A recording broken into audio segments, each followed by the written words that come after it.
Hi, my name is Dennis. I'm the maker at Shinbudo weapons, and today we're going to talk about woods that you can choose to make a bokken.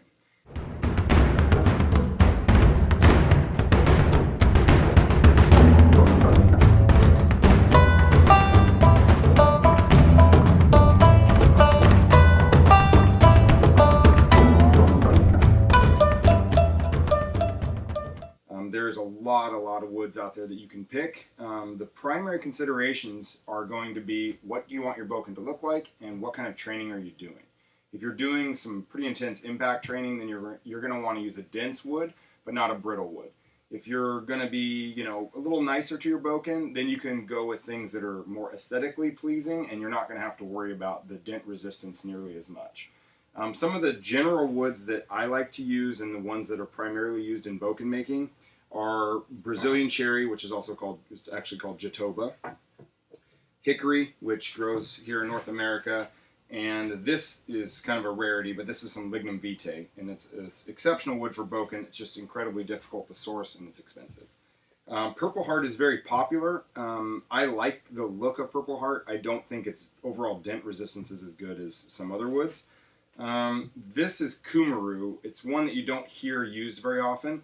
I love this wood. It's got essentially the same hardness as jatoba, which this piece here, this large piece, is jatoba. But it's, I got it in a 2x4 form because essentially they make decking out of it. This is zebra wood. I use this more for visual. It doesn't really have super good dent resistance, but it's beautiful. This is bubinga. I like this wood. Sourcing good quality bubinga for bokken is kind of difficult to get straight boards.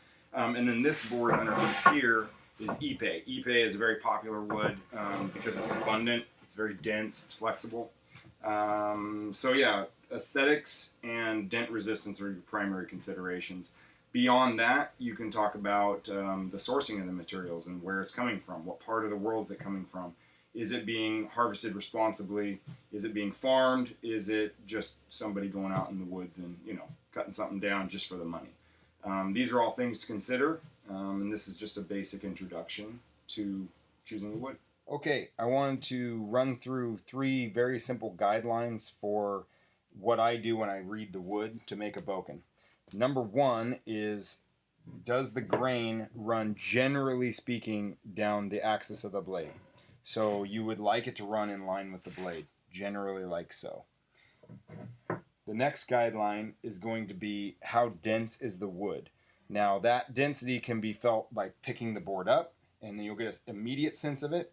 Another way to consider it is how many growth rings, not the number of growth rings, but more growth rings generally relates to an older tree, which means your board is going to be relatively more dense.